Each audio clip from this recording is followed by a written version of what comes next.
After back-to-back blowout losses, the message is impossible to ignore. The Philadelphia Flyers are not yet ready to be considered part of the NHL's true playoff elite. The standings might say they are in a respectable position, but the margin for error is razor thin, and games like these expose just how fragile that position really is. Despite holding a solid record and sitting in the middle of the league, the Flyers are only a short slide away from the bottom tier. When special teams continue to sputter, that slide becomes very real. Against Tampa Bay, it was once again the power play and penalty kill that told the story.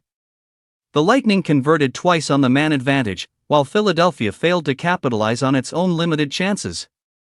Those missed opportunities came at moments when the Flyers desperately needed momentum, making them even more damaging. Physicality was not the issue.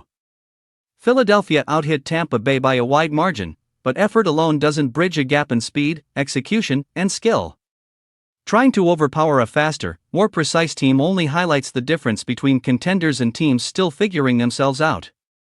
There were flashes of fight that deserve recognition. Rodrigo Abels and Nikita Grebenkin brought energy and edge, and Grebenkin's willingness to stand his ground in a fight energized the crowd and showed maturity beyond his years.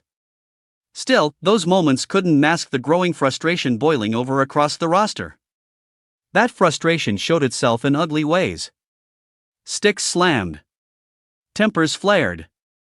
Emotions spilled into penalties and ejections.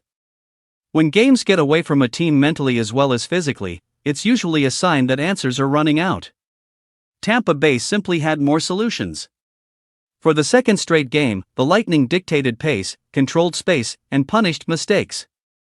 Philadelphia had no effective counter, and that's a troubling reality when measuring progress. The spotlight inevitably turns to Matvei Michkov in games like this.